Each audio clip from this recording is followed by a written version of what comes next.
داتا ہے وہ داتا، علی عثمان حجویری۔ نحمده ونصلي ونسلم على رسوله الكريم الأمين وعلى آله وصحبه اجمعین۔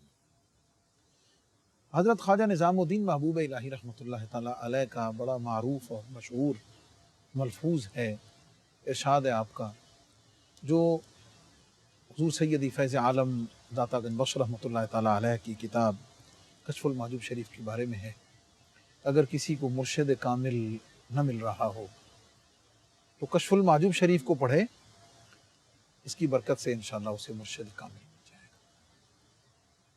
اس کا بڑا سادہ سا مفہوم ہے کہ مرشد کامل کی تلاش ایک سالک کو، ایک طالب کو اپنی روحانی رہنمائی کے لیے درکار ہوتی ہے۔ جب کشف المحجوب شریف پڑھے گا تو تجھے وہ کام جو کسی مرشد کامل نے کرنا ہے اگر تجھے نہیں مل رہا تو کشف المحجوب اس مرشد کامل کا کام کرتے ہوئے سلوک کے منازل میں اور اس کی تمام اصطلاحات کی تشریح میں اور اس کے تمام مراتب میں سالک کی اور طالب کی رہنمائی کرتی ہے۔ اسی جذبے کے ساتھ اور اسی سوچ کے ساتھ حضور سیدی فیض عالم داتا گنج بخش رحمۃ اللہ تعالیٰ علیہ کی کتاب کشف المحجوب شریف کے حوالے سے ایک یونیک پروگرام جو تصوف کی دنیا میں اور یقیناً علم و معرفت کی دنیا میں ایک منفرد اعزاز کا حامل ہے، کشف المحجوب پروگرام لے کر آپ کی خدمت میں آپ کا میزبان محمد رمضان سالوی حاضر خدمت ہے۔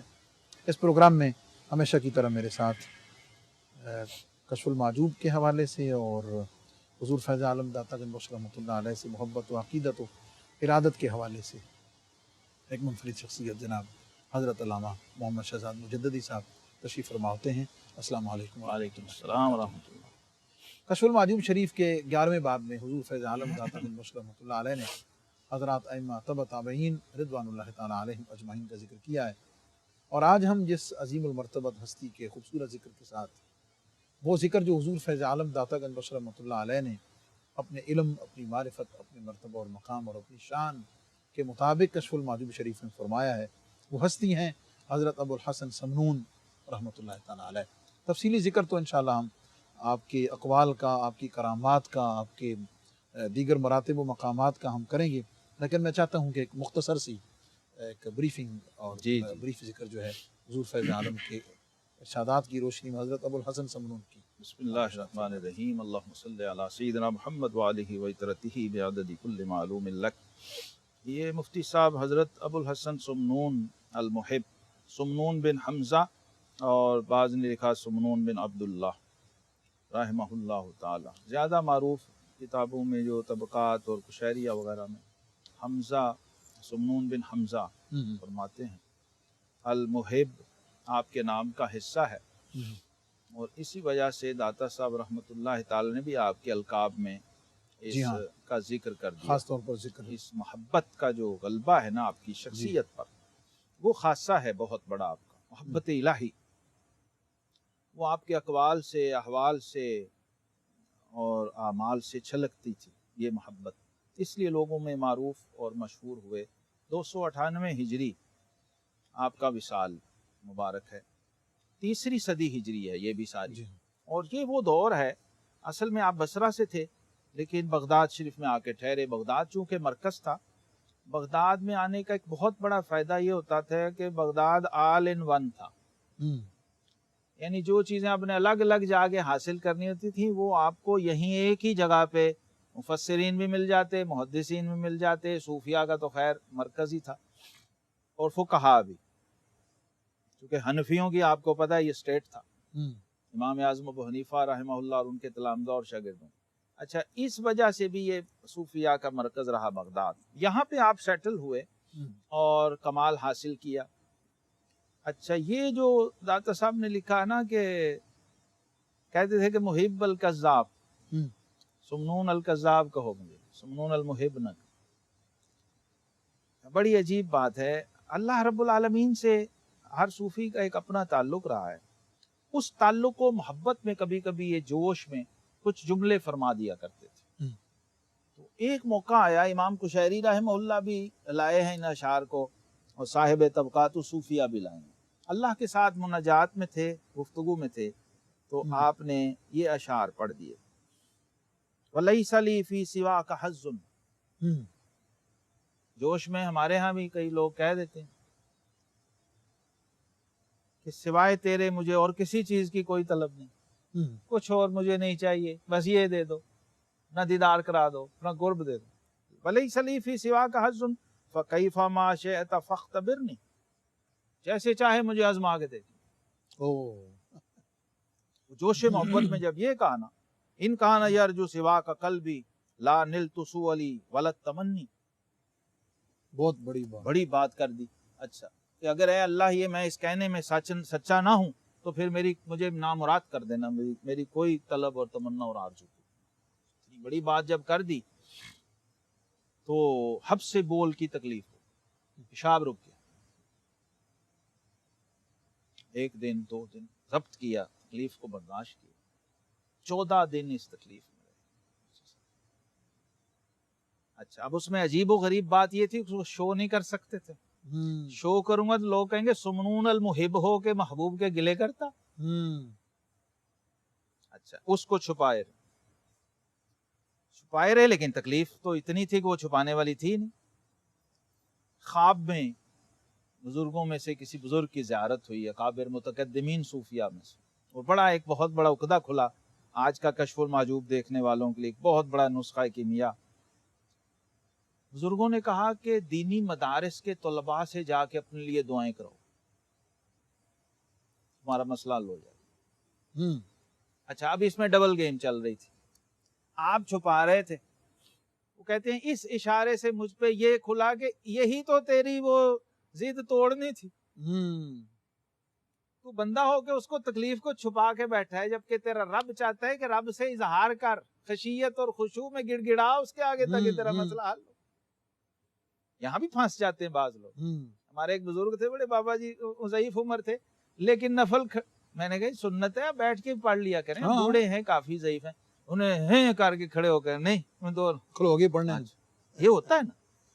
تو جب کہ آقا علیہ السلام نے اس کو سنت بنایا ہی اس لیے تھا، شفقت امت پہ تھی، ضعفاء جو معمر لوگ ہیں، بوڑھے لوگ ہیں، اویل کریں اس کو، اور اللہ اس سے خوش ہوتا۔ اچھا یہ تو خیر امام تھے تصوف اور دنیا محبت و عشق کے، تو آپ نے کوشش کی، لیکن پھر وہ عقدہ کھلا۔ اچھا پھر مدارس میں گئے، لوگوں نے کہنا سمنون المحب آ گئے، سمنون المحب آ گئے، تو آپ نے دین طلبہ سے، بچوں سے، پتہ ہے اسٹوڈنٹ سے کیا کہنا؟ سمنون المحب نہ کہو مجھے، سمنون الکذاب کہو، میں نے رب سے جو بات کی ہے میں اس پہ پورا نہیں اتر سکا۔ ان معنوں میں اپنے آپ کو یہ کہلوایا کرتے تھے لوگوں۔ اور اچھا پھر طالب علموں سے کہتے تھے کہ ادعوا لعمکم الکذاب، اپنے جھوٹے چچا کے لیے دعائیں کرو۔ وہ بچے کہتے ہیں حضور آپ نے فرمایا نہیں، دعا کرو میری، اللہ میری تکلیف دور کرے۔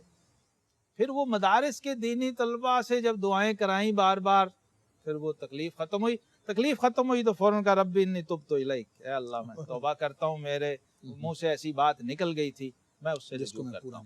تو یہ محبوبیت والا جو معاملہ اور وہ جو اشارہ کیا حضور داتا صاحب رحمہ اللہ نے، یہ اس طرح سے تھا کہ اللہ کے ساتھ بھی ہمیں سچا بننا ہے، اقوال میں بھی اور احوال میں بھی، اور جب اس سے مناجات کرنی ہے اس میں ہمیشہ تواضع اور عاجزی اور زاری کی کیفیت رکھنی ہے۔ بعض دفعہ جوش سلوک میں نا جی نکل جاتی ہیں چیزیں، لیکن وہ پھر بعد میں کوئی نہ کوئی کربلا پیش آ جاتی ہے۔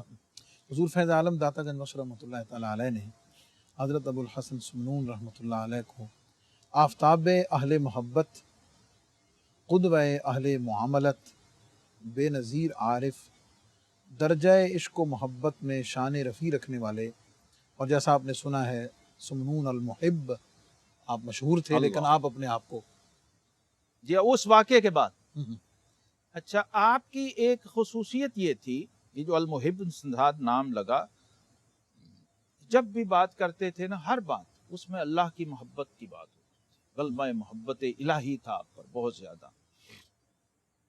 تنہائی میں بھی یہ نہیں کہ لوگوں کے تنہائی میں اس کا غلبہ زیادہ رہتا تھا۔ بعض بزرگ کہتے ہیں کہ ہم نے آپ کو دیکھا کہ دجلہ کے کنارے ایک چھڑی لے کے بیٹھے ہوتے تھے اور اللہ سے باتیں کر رہے ہوتے تھے محبت کی اشعار میں، اچھا میں نے پڑھا ہے کہ آپ بہت بڑے اعلیٰ پائے کے شاعر بھی ہیں اور فی البدیع شاعر ہیں.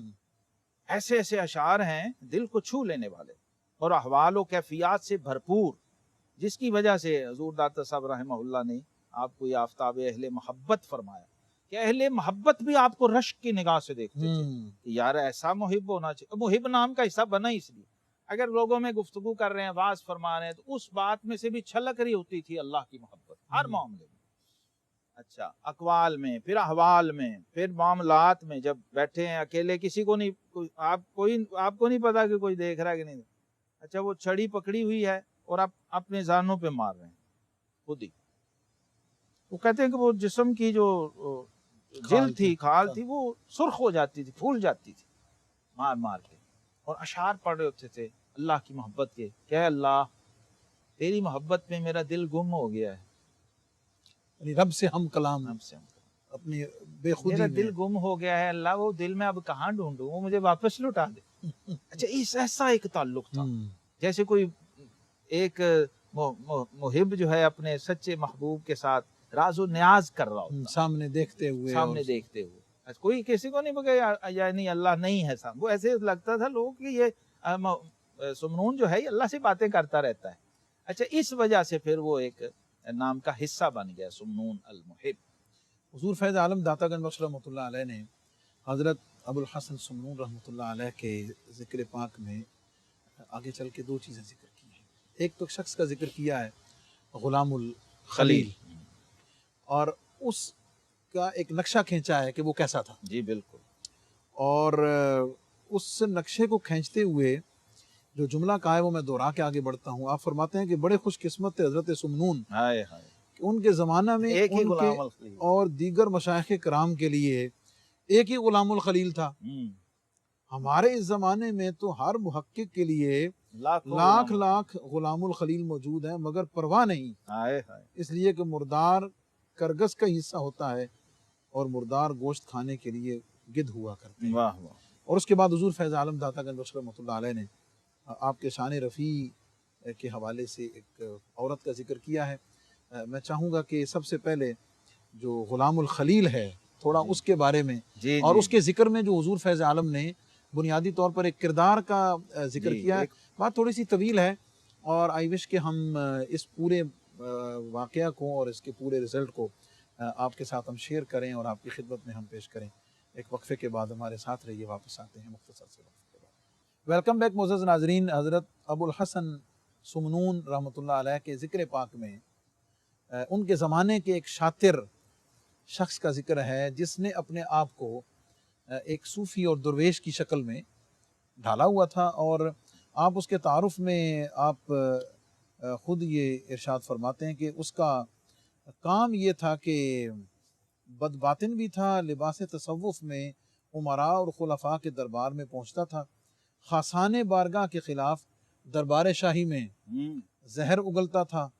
اور اس کا مقصد صرف یہ تھا کہ خاصان بارگاہ کے فیوز سے لوگ محروم بھی رہیں اور ان کے فیض صحبت سے برکت بھی حاصل نہ کر سکیں، اور یہ ان کی نظروں میں جچا رہے اور فروغ صدق سے اس کا دروغ دب نہ جائے. اچھا حضور فیض عالم داتا صاحب رحمۃ اللہ علیہ نے مطلب ہے کسی بھی فرد کا ذکر اس طریقے سے پوری کشف المعجوب میں اس انداز کے ساتھ اس کی نیگیٹیوٹی جو ہے اس کو ہائی لائٹ نہیں کیا ہے، لیکن اشارہ فرما دیتے ہیں، لیکن اتنے کھلم کھلا. اور میں سمجھتا ہوں کہ اس میں جو اوریجنل جو صوفی ہیں ان کے لبادے میں اور جو مطلب ہے لوگوں کو اور عوام الناس کو دھوکہ دینے والے یا اس روپ میں رہنے والے یا اہل اللہ کو مخلصین ہیں ان کو تکلیف دینے والے کسی بھی انداز. تو اصل میں حضور داتا گنج بخش علی حجویری رحمہ اللہ کا بہت بڑا کریڈٹ ہے یہ مفتی صاحب. یہ ایک غلام الخلیل نہیں کہتے، ہمیں تو لاکھوں غلام الخلیل سے واسطہ ہے. اس کا کیا مطلب ہے کہ یہ ایک وائرس ہے، یہ ایک غلام الخلیل نہیں ہے، یہ ایک ہسٹوریکل تاریخی وائرس ہے جو حق کے ساتھ باطل کی طرح ساتھ ساتھ سفر کر رہا ہے اور آ رہا ہے. اور یہ حضور داتا صاحب رحمہ اللہ کی میں کہتا ہوں کمال تشخیص ہے. آپ نے ایک مرض اور ایک بیماری کو ڈائیگنوز کر دیا، ایک وائرس کو، کہ یہ ہر حال میں ستیزہ کار رہا ہے ازل سے تا امروز، چراغ مصطفی سے شرار بولہبی. کہ جہاں حق ہوگا، جہاں صدق ہوگا، اس کے پیرالل کہیں نہ کہیں باطل آئے گا. اور یہ اصول کی بات ہے کہ حق باطل کو نہیں جچتا. جی ہاں. اچھا، اب وہ چونکہ اس لبادے میں بھی تھا. بعض تو لوگ ہوتے ہیں نا نری سیاست اور نرا سرکاری درباری لوگ ہوتے ہیں، تو وہ اپنے اس میں لگے رہتے ہیں. اب یہ جو ہے نا، یہ جو ہے ڈبل پالیسی والا بندہ تھا. ادھر سرکار دربار سے بھی تعلق تھا اور ادھر عوام میں اپنا ایک صوفیانہ اس نے امیج بھی بنایا ہوا تھا. اس کو داتا صاحب رحمہ اللہ نے یہاں ہائی لائٹ کیا ہے اور بہت کمال طریقے سے ہائی لائٹ کیا ہے کہ حضرت سمنون المحب رحمہ اللہ تعالی سے وہ جیلس کب ہوا؟ جب اس نے دیکھا کہ خلق خدا ان کی طرف رجوع کر رہی ہے. اب اس کو کھٹکا، اور ہر وہ بزرگ، ہر وہ درویش اور صوفی اسے کھٹک رہا تھا جس کی طرف مخلوق رجوع کر رہی تھی، مخلوق کو فیض پہنچ رہا تھا، فائدہ پہنچ رہا تھا. اس کے خیال میں اس بزرگ کی شہرت ہو رہی تھی. حالانکہ یہ بزرگ جو ہیں شہرت سے، پبلک، ان چیزوں سے تو الرجک ہوتے ہیں، بھاگتے ہیں، اور نہ انہیں اس کی طلب ہوتی. محض رضا الہی کے لیے خدمت خلق کے جذبے سے وہ تو ارشاد کا کام کر رہے ہوتے ہیں. اب اللہ کا قانون ہے کہ من تواضع للہ فقد رفعہ اللہ. ظاہر ہے لوگوں کو جہاں سے فیض پہنچے گا تو وہ نعرے تو لگائیں گے، گنج بخشے فیض عالم اظہر نور. یہ تو نیچرل ہے.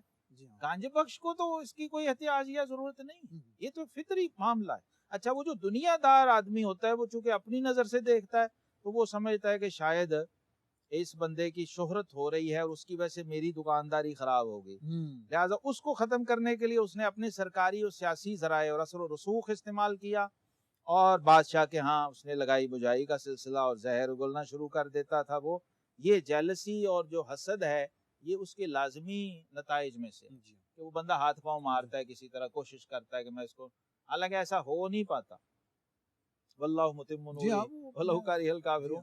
ہوتا نہیں ایسا، بلکہ اللہ کی تو شان اور زیادہ سبحان اللہ کہ وہ ان کے مزاروں میں جانے کے بعد بھی نہیں ان کا، بلکہ اور بڑھا دیتے. اللہ کی شان اپنے دوستوں کو وہ عزت اور عظمت دیتا ہے. اور یہ جو بیچارے خود ساختہ اپنی بھاگ دوڑ سے تھوڑی بہت اپنی ساکھ بنائی ہوتی ہے، نام و نشان، یہ غلام الخلیل داتا صاحب نہ لکھیں تو کس کو کیا پتہ ہے کون غلام الخلیل ہے.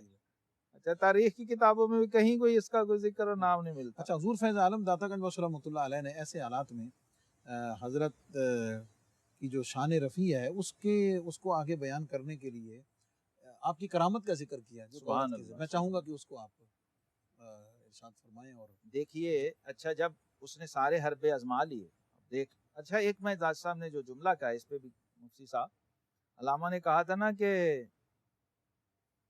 پرواز ہے دونوں کی سی ایک فضا میں، کرگس کا جہاں اور ہے شاہین کا جہاں.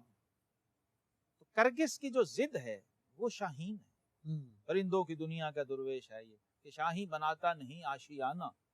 اب یہاں مجھے لگتا ہے کہ غلام الخلیل گدھ کی شکل میں ابو الحسن سمنون المحب شاہین سے ٹکرانے کی کوشش کر بڑا.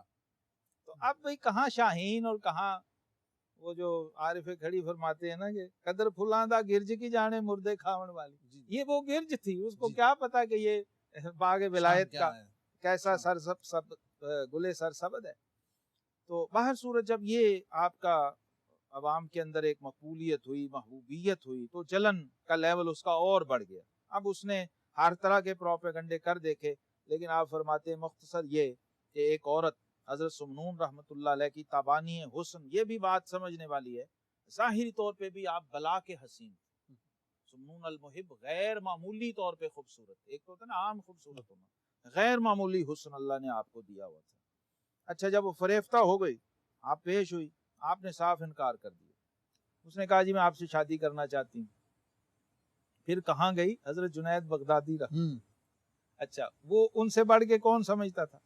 تقریباً ایک ہی سال ہے آپ کی وفات کا نا، اور آپ کے معاصرین میں حضرت جنید بغدادی رحمت اللہ علیہ کے اور حضرت سری سختی سے فیضیاب ہیں ابو الحسن سمنون رحمہ اللہ. سبحان اللہ. اس وجہ سے بھی ان کی سینیورٹی لیول جو داتا صاحب لکھا ہے قدوہ اہل معاملت، وہ اس لیے لکھا ہے کہ معاملت کا مطلب یہ ہے کہ جن کا اپنے رب سے براہ راست تعلق ہے اور اللہ سے ڈیل کرنا اور اللہ تبارک و تعالیٰ کے ساتھ معاملات کو نبھانا اور چلانا وہ بخوبی جانتے ہیں، ان میں سے ہیں. اچھا جنید بغدادی رحمہ اللہ تعالیٰ سے جب اس نے یہ کہا تو آپ سخت ناراض ہوئے. ظاہر ہے انہوں نے ناراضی ہونا تھا کہ تم جی۔ کیا کر اور کس شخص کو دھوکہ دینے جا رہی ہو جو محب بھی ہے تو محب عین ذات ہے۔ جب عورت نے کہا دیکھا کہ کامیابی اب ناممکن ہے تو اس نے پھر غلام الخلیل سے رجوع کیا، اور عورتوں کے جیسے آپ نے فرمایا مکر ہوتے ہیں الزام اور عام لگایا۔ رویہ ہوتا ہے۔ داتا صاحب بھی اس میں سے گزرے ہوئے تھے، ذاتی جی۔ طور ذاتی تجربے سے گزرے ہوئے جی تھے۔ ہاں۔ تو غلام الخلیل تو پہلے ہی جل بول رہا تھا، جب اسے یہ موقع ملا تو اس نے اس کو غنیمت جانا۔ کہتے ہیں اس نے اس طرح سنے، جملہ قابل غور ہے، جیسے ایک دشمن اپنے دشمن کے متعلق کچھ سنا کرتا ہے۔ یہ بھی ایک رویہ ہے مفتی صاحب کہ بعض دفعہ جس بندے سے ہمیں کوئی ذاتی چڑ ہونا تو پھر ہم ذرا بڑھا چڑھا کے مسالے لگا کے پیش کرتے، یہ بھی عدل کے لذت سے خلاف سنتے ہیں۔ غلط بات، ایسا نہیں ہونا چاہیے۔ خیر پھر خوب تان و تشنیع حضرت سمعون کی شان میں کی، اور پھر خلیفہ وقت تک یہ بات پہنچائی۔ اب یہ بات بھی بڑی مزے کی ہے، خلیفہ کچے کانوں کی وجہ سے، ہاں بڑی حکمران جو ہے نا وہ اپنے مخبروں سے جو خبر سنتے ہیں نا اس کو بس معاذ اللہ وہی کے درجے میں لے جاتے ہیں، وہ ہر خبر انہیں سچی دی ہے۔ اس کی وجہ واحد وہی ہوتی ہے، تو جیسے اب اس طرف مخالف ہوتا ہے نا، کچھ اور ہوتا ہے کہ بس ٹھیک ہے، ایسا نہیں، یہ بھی اس کے خلاف ہے، دیانت کے خلاف ہے۔ خیر اب وہ خلیفہ نے جب یہ کیا اور پھر آپ کو گرفتار کرنے کا حکم دیا اور کہا کہ آپ کے قتل کا حکم دے دیا جائے۔ اب جلاد آیا، ساری تیاری ہو گئی، اللہ کے محب بھی آ گئے، سچے محب تھے۔ جی ہاں۔ جب اس نے یہ کہنا چاہا، حکم دینا چاہا، معاذ اللہ آرڈر جاری آرڈر کیا اپنی سزائے موت کا، تو اب کیا ہوا؟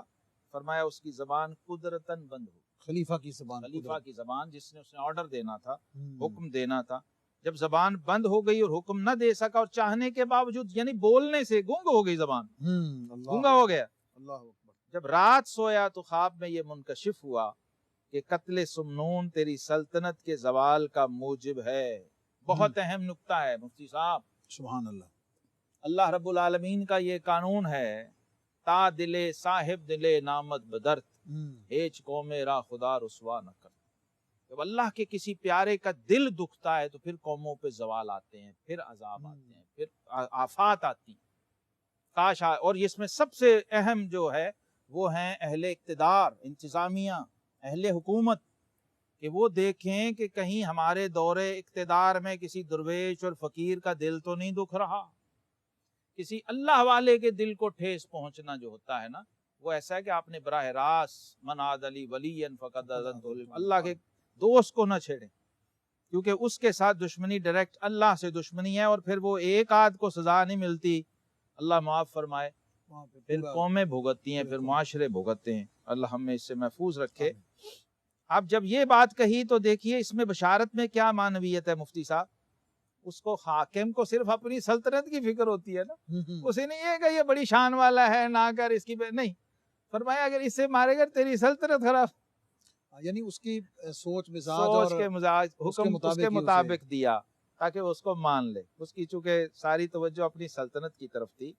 اب یہ ہوا کہ اللہ رب العزت نے غلام الخلیل کی فتنہ پردازی سے آپ کو بچایا، اور پھر اس کے الٹ ہوا، جب وہ خلیفہ حاضر ہوا معافی بھی مانگی، پروٹوکول بھی دیا، آداب بھی بجا لایا، اور آپ کی شان رفیع جو ہے وہ بھی اللہ تبارک و تعالی نے اس کو بلند فرمایا۔ اس میں چھوٹی سی بات ظاہر ہے، یہ بنیادی طور پر تو حضرت ابو الحسن سمنون المحب رحمۃ اللہ علیہ کی ایک روحانی اور مقبول بارگاہ ہونے کی بے شک ایک زندہ کرامت بھی ہے، اور بارگاہ الہی میں آپ کی مقبولیت، اور پھر لوگوں میں، اور پھر جو آپ کے دشمن کو رسوا کیا ہے اس کی ساری کی ایک رائے پہ پانی پھرا ہے، وہ ذلیل و رسوا ہوا ہے، اور اللہ نے اپنے دوست کو عزت اور عظمت عطا۔ اچھا، اس پورے واقعہ میں یعنی ظاہر ہے یہ تو جیسے آپ نے فرمایا کہ ایک وائرس ہے، بالکل غلام الخلیل ایک وائرس کا نام ہے کہ جو ہر زمانے میں چلا آ رہا ہے۔ میرے خیال اگر ہم اپنے زمانے میں بھی دیکھیں تو کہیں نہ کہیں مل جاتا ہے غلام، مطلب ہے کہیں نہ کہیں کسی نہ کسی، بلکہ ہمارے ایک استاد گرامی فرمایا کرتے تھے بھئی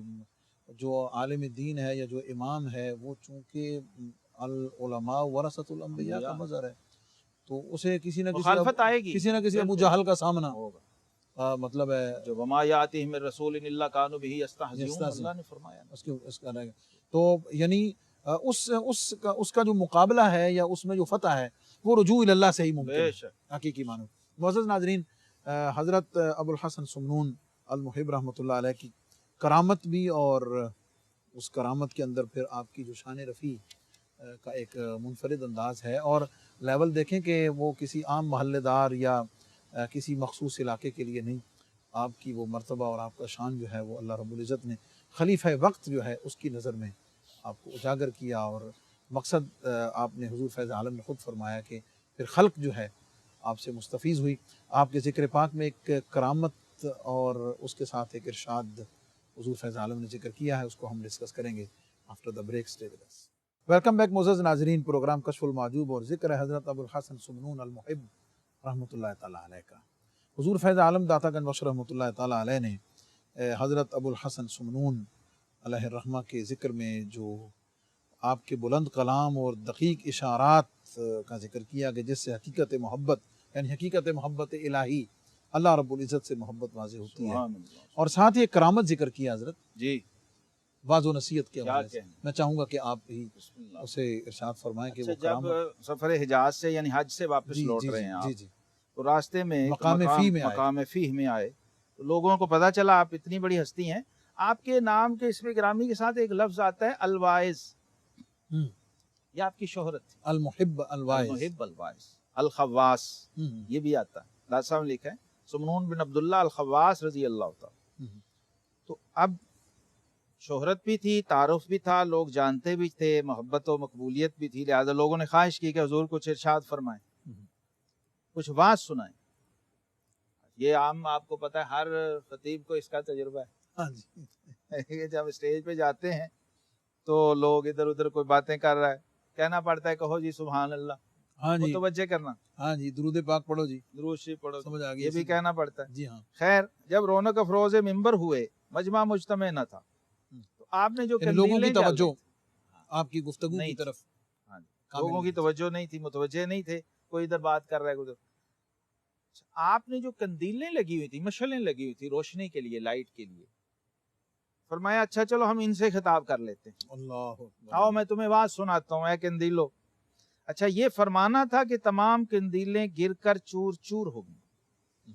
اللہ، اچھا اس کرامت میں جو بات ڈسکس کرنی ہے وہ یہ ہے کہ ولی کامل یا جو کوئی بھی ہے ظاہر ہے وہ ارادتاً اس سے وہ کرامت کو ظاہر نہیں جی کرتا، بے شک، لیکن اللہ رب العزت ان کی شان رفیع کو ظاہر کرنے کے لیے خود ظاہر فرما دیتا ہے۔ بے شک ایسا ہی۔ تو اس میں کیسے دیکھتے ہیں کہ اب دیکھیے مفتی صاحب، جب دیکھا مجمع متوجہ نہیں، اب دو طرفہ معاملہ ہو گیا نا، تعلیم تھی مجمع کو کہ اے لوگو اگر تم اس کی قدر نہ کرو گے جو نعمت تم تک پہنچائی جا رہی ہے تو وہ تم سے چھن جائے گی۔ اچھا پھر انہیں سنائی جائے گی جو اس کے سننے کے محتاج نہیں ہیں۔ قرآن نے ہمیں مثال دی ہے نا، فرمایا لو انزلنا ھذا القرآن علی جبل، قرآن پہاڑ اس لیے تو نہیں بنے ہوئے کہ ان کی طرف وہی نازل کی جائے، لیکن یہ مثال ہمیں کیوں دی؟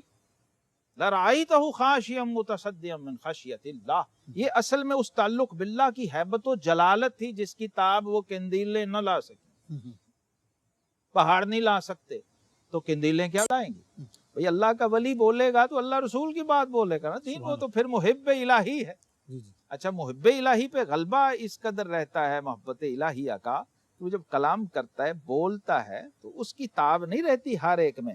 حضور غوث پاک رضی اللہ عنہ کی مجلس سے 70 جنازہ اٹھتا تھا مفتی صاحب، اور جو بچ جاتے تھے ان کے بھی کپڑے پھٹے ہوئے ہیں، کوئی وہاں پڑا ہے کوئی وہاں پڑا۔ یہ جو صوفیاء کی مجالس ہوتی تھی وہ عام ہماری مجالس کی طرح تھوڑی ہوتی تھی۔ حضور فیض عالم داتا گنج بخش رحمۃ اللہ تعالیٰ علیہ نے اپنے اسلوب مبارک میں حضرت ابو الحسن سمنون المحب الخواص الواعظ کا ارشاد نقل فرمایا کہ لا يعبر عن شيء الا بما هو ارق منه ولا شيء ارق من المحبة فبما يعبر عنه۔ بڑا ادب لطیف ترین اقوال میں سے ہے، اقوال میں سے ہے اور نفیس ترین تشبیہات اور تعبیرات میں سے ہے۔ آپ فرماتے ہیں کسی چیز کو کسی چیز کے ساتھ تعبیر نہیں دی جا سکتی ہے مگر اس کی جو اس کی بنسبت رقیق ہو اور زیادہ باریک ہو، اور محبت ایک ایسی باریک چیز ہے کہ اس سے رقیق اور باریک کوئی شے ہے ہی نہیں، تو محبت کی تشبیہ ہم کس چیز کے ساتھ دیں؟ سبحان اللہ، محبت کو ہم سمجھائیں کیسے؟ کیا کہنا ہے؟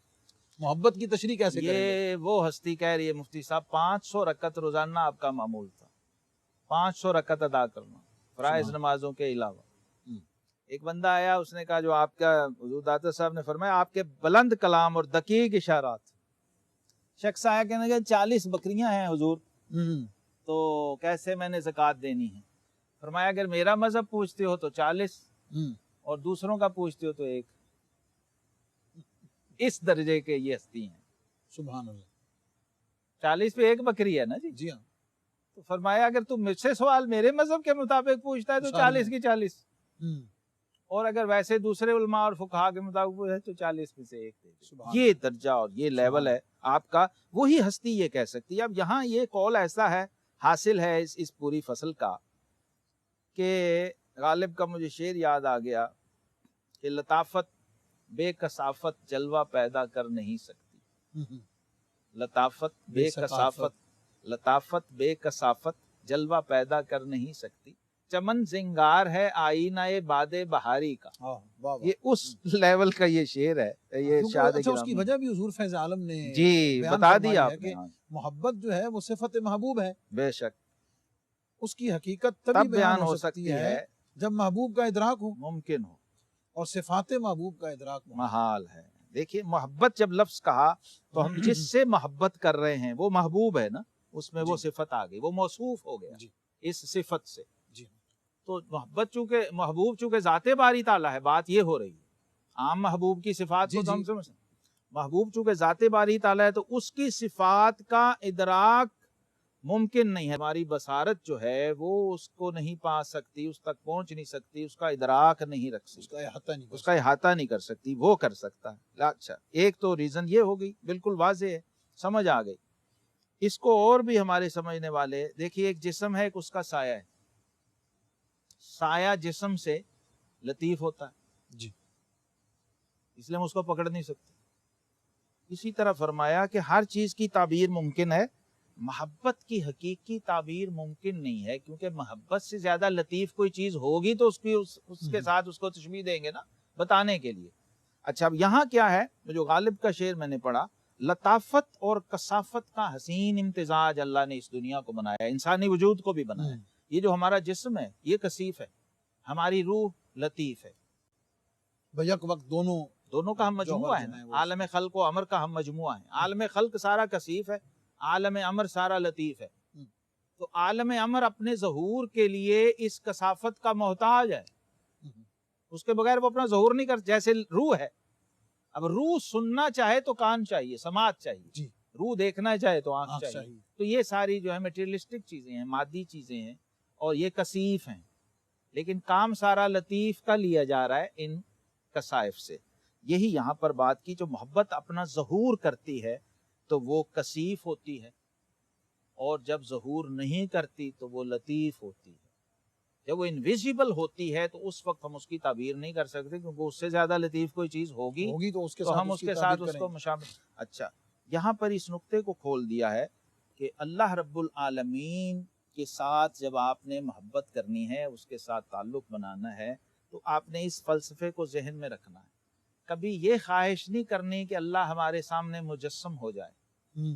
اصل مقصود اس کا یہ ہے نا, بندہ کہتا ہے یار وہ میں دیدار کر لوں, دیکھ لوں. اچھا ایسا بھی ہے ایون نعوذ باللہ من ذالک کہ مجمع کے اندر بندہ کہہ رہا ہے اللہ تو آ جا, میں تجھے دیکھ لوں. حالانکہ یہ ساری اصل روح کے خلاف ہے. اس محبوب حقیقی کو آپ ایک مجازی اور ایک دنیاوی محبوب کے لیول پہ لا کے جب لوگوں کو تعارف کروائیں گے تو اس کے نتائج کیا نکلیں گے.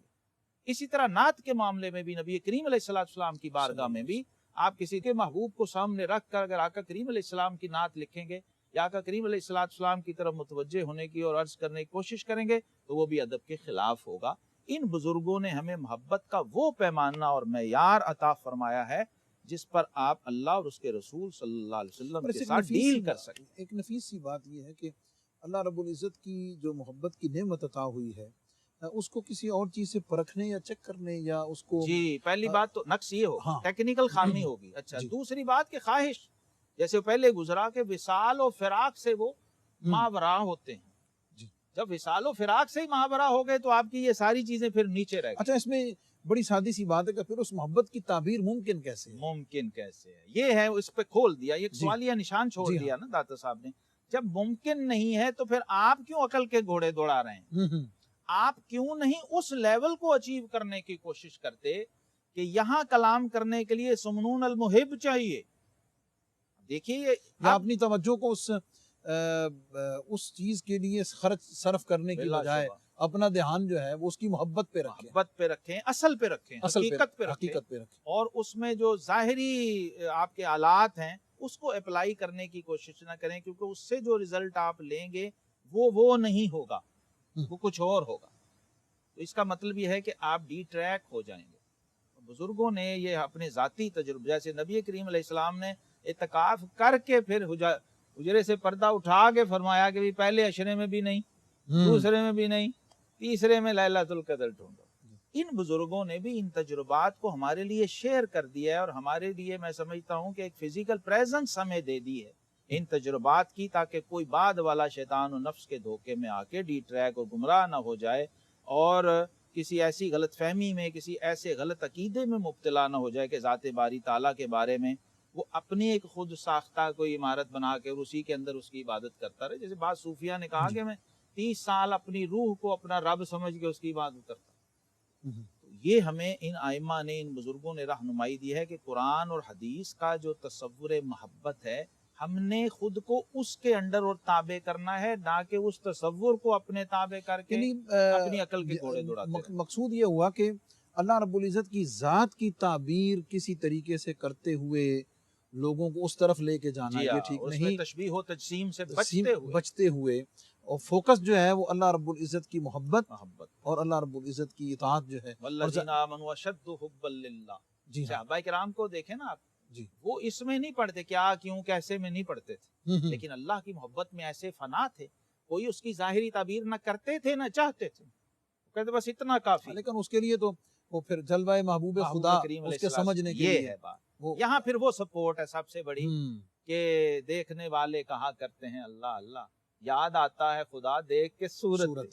پھر یہ ہمیں سپورٹ ہے، اور یہاں ایک عرفان رسالت کا نیا در کھلتا ہمیں نظر آ رہا ہے کہ یہاں جب انسانی عقل آپ سے کوئی تقاضا کرے تو آپ نے گنبد خضرا کی طرف صلی اللہ علیہ وسلم ذکر ہوا حضرت ابو الحسن سمنون رحمۃ اللہ تعالیٰ علیہ کا، اور اس کے ضمن میں دیگر کئی باتوں کے ساتھ محبت الہی، کیونکہ حضرت ابو الحسن سمنون رحمۃ اللہ علیہ کا جو خصوصی وصف ذکر ہوا وہ محب، اللہ رب العزت کی ذات سے محبت کرنے والے، اور اس محبت کی تعبیر، تشریح، اور اس میں کچھ بہت ساری چیزوں کی طرف ہم نے اشارہ کیا ہے، اور اس میں ہم نے اپنے ناظرین کو آپ کو بتانے کی کوشش کی کہ مقصود و مدعا اللہ رب العزت کی محبت ہے، اور اس محبت تک پہنچنے کی جو اپروچ ہے وہ صرف اور صرف ذات رسالت مآب جناب محمد مصطفیٰ صلی اللہ علیہ وسلم کی ذات ہے، اور ان تک پہنچنے کا جو وسیلہ اور ذریعہ ہے وہ یہ پاک ہستیاں ہیں کہ جن کا براہ راست تعلق مشکات نبوت صلی اللہ علیہ وسلم سے۔ معزز ناظرین، اس کے ساتھ ہی ہمارے پروگرام کا وقت ختم ہوا چاہتا ہے۔ جناب آپ کے قیمتی اقوال اور ارشادات کے لیے بہت شکریہ۔ معزز ناظرین، اس دعا کے ساتھ آپ سے رخصت ہوتے ہیں کہ اپنوں کا دائم ہے، سب کو بہت خیال رکھیں، اس لیے کہ اس میں ہم سب کی بہت بھلائی ہے۔ اللہ ہم سب کا حامی و ناصر ہو۔ السلام علیکم ورحمۃ اللہ تعالیٰ وبرکاتہ۔